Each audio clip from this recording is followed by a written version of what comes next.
Bol çakır. Ne diyecektin? Şorponu ne diyorsun? Şorposu ne olur?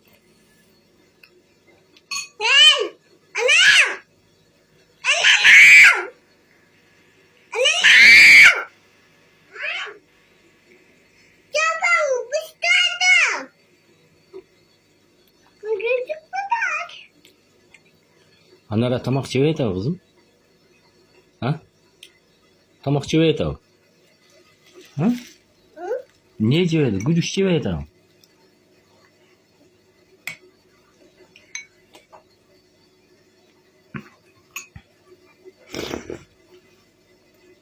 Nerede burada? Şunu çeveye tav. Anara. Buzda ot at kızım. Ben tüpünü yapıyorum. Bunu koyatın anan da menci olsan şorponu işi olsan koşun.